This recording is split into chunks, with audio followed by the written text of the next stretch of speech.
अक्सर देखा जा रहा है कि घरों में जो विवाद बढ़ रहा है, भाई भाई के रिश्तों में दरार आ रही है, तो छोटी छोटी सी बातें हैं जो बड़ा रूप ले लेती हैं। अब उन छोटी बातों को उसी वक्त कैसे ख़त्म करें जब वो छोटी थी और बड़ा रूप न ले सकें।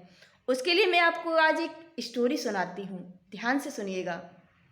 एक बार एक जंगल में एक चीता और एक गधा दोनों की दोस्ती हो जाती है।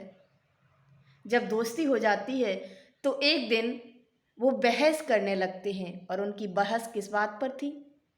गधा कह रहा था कि घास नीली है और चीता कह रहा था कि घास हरी है। दोनों में इसी बात को लेकर के विवाद बढ़ गया और विवाद बहुत ऊंचाइयों तक पहुंच गया। अब ये बात का न्याय कहाँ से हो, तो दोनों ने कहा कि चलो हम राजा के पास चलते हैं। और जंगल का राजा शेर होता है। अब शेर के पास दोनों पहुँचे। दोनों ने अपनी अपनी बात रखी। तो चीता ने कहा कि महाराज, ये गधा है और ये कह रहा है कि घास नीली है जबकि घास तो हरी होती है। अब आप ही बताइए इसमें गलत कौन है। तो महाराज ने दोनों की बात सुनी और सुनने के बाद कहा कि गधा ठीक है और चीता गलत है, चीता को ले जाकर के जेल में डाल दो। चीता ने कहा महाराज, आप भी ऐसा न्याय कर रहे हैं, आप भी गलत को गलत कह रहे हैं। तो शेर ने कहा कि गलत तुम ही हो, क्योंकि तुम्हें तो पता है कि ये गधा है और गधा तो गधा होता है। अब उससे बहस करने का क्या मतलब। अब गधे से अगर बहस कर रहे हो तो सबसे बड़ा गधा कौन हुआ, बहस करने वाला हुआ कि वो तो जानता है ये गधा है, ये अपने हिसाब से बात करेगा। और बहस कर रहा है जो, वो उससे बड़ा गधा हुआ। तो तुम इसलिए गधा हुए हो क्योंकि तुम समझदार होकर के भी और गधा से बहस करने गए, इसलिए तुम्हें सजा दी जाती है कि तुम्हें जेल में डाल दिया जाए। तो ये कहानी हमें ये सिखाती है कि अगर कोई व्यक्ति अपनी ही बात कह के रह जाता है, गलत को सही साबित करने की कोशिश करता है और आपको लगता है कि अब तो गलत को ही वरीयता दी जा रही है, तो आपकी सोच में कहीं फ़र्क है।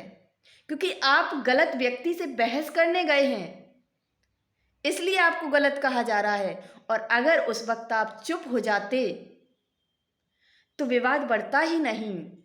और घरों में जो विवाद बढ़ने का कारण है ये यही है कि अगर एक बेसमझ व्यक्ति, नासमझ व्यक्ति बोल रहा है तो दूसरा समझदार भी जब उसके मुंह लग जाता है तब विवाद की स्थिति बनती है।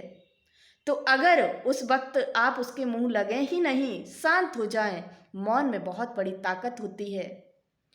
आपको हो सकता है उस वक्त लगे कि आप गलत साबित हो रहे हैं, आप बोलेंगे नहीं तो, और गलत बोलता जा रहा है। लेकिन प्रकृति का नियम है कि गलत बहुत जल्द पनिष्ड हो जाता है और सही सही ही रहता है। अगर उस वक्त मौन है तो आप समझदार हैं और समझदारी का कार्य कर रहे हैं, और अगर आप भी बोल रहे हैं तो आप उससे बड़े मूर्ख व्यक्ति कहे जाएंगे। क्योंकि मूर्ख व्यक्ति से उलझना, उसके मुंह लगना, ये सबसे बड़ी मूर्खता होती है। तो सीख लें और विवादों से बचे रहें, क्योंकि विवाद कभी भी आपके जीवन में शांति नहीं ला सकते हैं। तो अगर आप जीवन में शांति चाहते हैं तो विवादों की स्थिति से बचे रहें और शांत होकर के, मौन होकर के अपने कार्य में कार्यरत रहें।